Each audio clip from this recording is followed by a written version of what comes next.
Hello and welcome to my channel. In this video, I'm going to talk about the book, Make Your Bed, Little Things That Can Change Your Life and Maybe the World by William H. McRaven. Let's begin. Chapter 1. Start your day with a task completed. The core lesson of Chapter 1 is to start your day with a task completed, which means beginning by making your bed. In basic SEAL training, this was the first task every morning in the Spartan barracks rooms. The bed had to meet exacting requirements, including tightly tucked sheets, a gray wool blanket, and a second blanket expertly folded. Any deviation meant becoming a sugar cookie by rolling in the wet sand. The process of making the bed correctly was not praised, but it was expected, demonstrating discipline and attention to detail. This seemingly mundane act is important because it gives you a small sense of pride and encourages you to complete subsequent tasks throughout the day. It reinforces the concept that little things in life matter. At day's end, a made bed that you made reminds you that you had done something well, no matter how small, and provides encouragement that tomorrow will be better. The author notes that this structural sense of order applies to every aspect of military life and even served him during recovery from a serious accident. The lesson is summarized: if you want to change your life and maybe the world, start off by making your bed. Chapter 2. You Can't Go It Alone. This chapter emphasizes the value of teamwork and the necessity of relying on others, encapsulated by the mantra, if you want to change the world, find someone to help you paddle. In SEAL training, trainees had to constantly carry and paddle a 10-foot rubber raft, IBS, as a team of 7. This experience taught that if one member was sick, injured, or exhausted, the others had to pick up the slack, paddling harder and offering support, a favor the struggling member would return later. This reinforced that no man could make it through training alone. The author recounts a severe parachute accident years later where his pelvis was ripped apart, leaving him bedridden.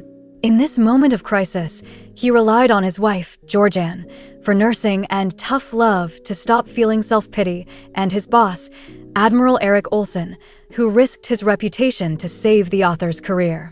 The author recognized that any success he achieved was a result of others who had faith in him and helped him along the way.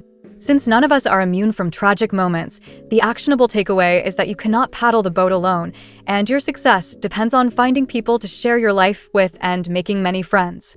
Chapter 3. Only the size of your heart matters. The central lesson is, if you want to change the world, measure a person by the size of their heart. During SEAL training, the instructors sought to prove that physical size, skin color, background, or social status didn't matter. Determination and grit were always more important than talent. The author recalls observing a small, 5'4" seaman recruit being challenged by a towering instructor before a swim. The instructor tried to intimidate the recruit into quitting, telling him, "You're a tiny little man." Instead, the sailor defied the instructor, who then whispered, "Prove me wrong." The small sailor finished the difficult swim near the head of the class. The author himself initially judged a frail-looking civilian visitor, Lieutenant Tom Norris, believing the man was not tough enough for SEAL training. He was quickly humbled when he learned Norris was a Medal of Honor recipient who had endured incredible combat experiences despite being told he was too small and thin for training. Norris proved everyone wrong, demonstrating that it's not the size of your flippers that count, just the size of your heart. Chapter 4. Life's Not Fair, Drive On. The actionable advice here is to get over being a sugar cookie and keep moving forward. In SEAL training, the punishment for failing a meticulous uniform inspection, or sometimes for no reason at all, was to become a sugar cookie by running into the surf and rolling in the sand until covered head to toe. This indiscriminate punishment was difficult for students who expected reward for stellar performance. When the author was asked if he knew why he was a sugar cookie, instructor Moki Martin calmly explained, "Because, Mr. Mac, life isn't fair, and the sooner you learn that, the better off you will be." The purpose of the drill was to teach trainees that they would never achieve a perfect uniform, and no matter how well they prepared, they might still fail. Those who could not accept that their effort was in vain ended up quitting. Life's unfairness defines people, as seen in figures like Nelson Mandela and Helen Keller. The author highlights Moki Martin, who, despite being paralyzed from the waist down in a catastrophic bicycle accident, never once complained or asked, "Why me?" Instead, Moki went on to become an accomplished painter and founded a triathlon. The lesson is, when bad luck strikes, don't complain. Don't blame it on your misfortune. Stand tall, look to the future, and drive on. Chapter 5. Failure Can Make You Stronger. The critical directive is, if you want to change the world, don't be afraid of the circuses. The circus was a punishment of 2 additional hours of calisthenics and harassment for students who failed to meet standards in any event. It was deeply feared because the resultant exhaustion often led to a cycle of failure and quitting. However, the author and his swim buddy, Ensign Mark Thomas, who often made the list for coming in last on swims, found that the extra pain and suffering made them stronger, faster, and more confident. The circus, initially a punishment, became the source of their strength. They ultimately finished the final tough 5-mile swim first, realizing that their perseverance through failure had prepared them. The author recounts a major professional failure when he was fired as a SEAL squadron commander for trying to implement change. Instead of quitting, he used this failure as motivation to outwork, outhustle, and outperform everyone in his next deployment, eventually regaining respect and rising to command a SEAL team. True leaders must learn from their failures, use the lessons to motivate themselves, and not be afraid to make the next tough decision. Chapter 6. You must dare greatly. To achieve your potential, you must dare greatly, which means being willing to slide down the obstacle headfirst. During SEAL training, the slide for life obstacle, a descent down a 100-foot rope from a 30-foot tower, was usually done slowly, hanging underneath. The author initially used the safe possum-style method, leading to poor times, until an instructor told him he needed to start taking risks. He pushed past his fears and used the much faster, riskier commando style, headfirst, to break the course record. This lesson in overcoming anxieties and trusting abilities served him well in combat. He recounts a high-risk 2004 daylight hostage rescue in Iraq where the mission's success hinged on landing 3 large Black Hawk helicopters simultaneously inside a small, walled compound. Though daring, the calculated risk paid off. The British Special Air Service, SAS, motto, "Who dares wins," captures this spirit. The actionable takeaway is that life is a struggle where failure is ever present, but those who live in fear of hardship or embarrassment will never realize their potential. Without daring greatly and pushing your limits, you will never know what is truly possible. Chapter 7. Stand up to the bullies. The message of this chapter is, if you want to change the world, don't back down from the sharks.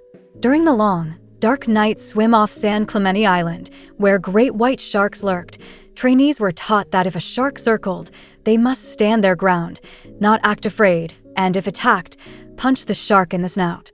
This courage, born from their noble goal of becoming SEALs, meant nothing could stand in their way. Bullies, whether in the schoolyard or ruling a country, are all the same. They thrive on fear and intimidation, sensing fear like sharks in the water.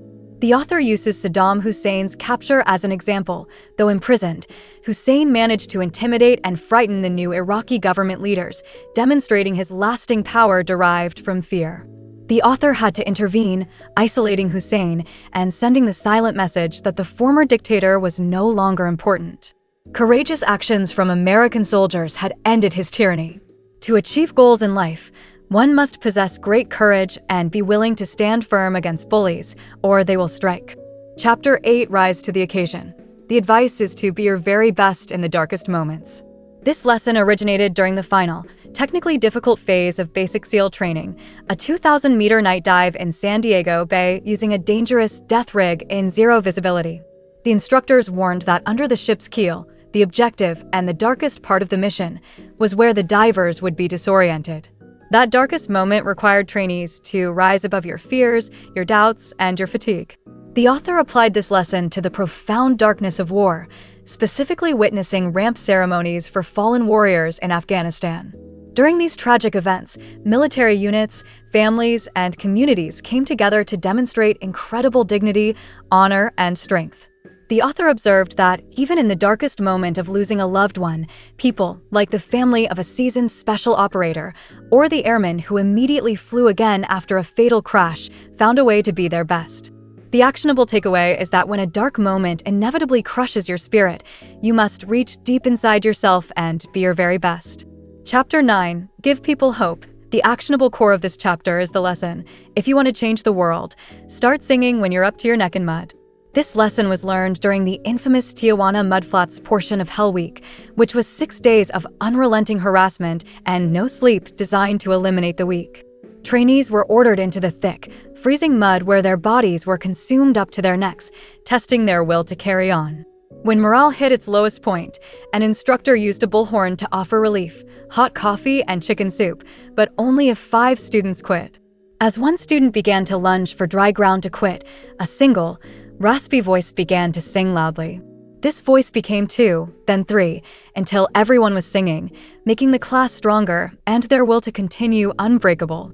The singing individual inspired those around him, giving them hope that they could endure the cold and pain if he could.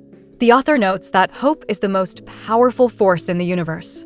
This power is illustrated by Marine Lieutenant General John Kelly, who, having lost his own son in combat, was able to give profound words of understanding, compassion, and hope to other families grieving the loss of soldiers. The directive is clear. When you find yourself neck-deep in mud someday, you must sing loudly, to smile broadly, to lift up those around you and give them hope that tomorrow will be a better day. Chapter 10, Never Ever Quit. Chapter 10 presents the most vital lesson. If you want to change the world, don't ever ring the bell. The brass bell, hanging conspicuously in the center of the SEAL compound, served as the easy way out. Ringing it 3 times instantly ended the cold swims, long runs, harassment, and pain of training. The instructor emphasized that those who quit will regret it for the rest of your life. Life constantly puts individuals in difficult situations where quitting seems rational, but this lesson dictates perseverance. The author illustrates this by describing Army Ranger Adam Bates, a 19-year-old soldier who lost both legs to a pressure plate mine on his first mission in Afghanistan. When the author visited him in the hospital, despite his severe blast injuries, Bates signed the profound message, "I will be okay." Ranger Bates personified the refusal to quit, later standing tall on prosthetic legs and challenging fellow Rangers to a pull-up contest, having never given up on his recovery or future. The actionable takeaway is that if you choose to pity yourself, blame your circumstances, or give up on your dreams, life will be long and hard. Conversely, if you refuse to give up on your dreams, stand tall and strong against the odds, then life will be what you make of it, and you can make it great. And that's how the book ends. Thanks for listening. If there's a book you'd like me to cover next, let me know in the comments. I love hearing your suggestions. Have you read this one? If you have, please tell me what you thought about it in the comments down below. Did you love it? Did you hate it? Or was it just okay? If you enjoyed this episode, don't forget to like and subscribe for more full book summaries. See you in the next one.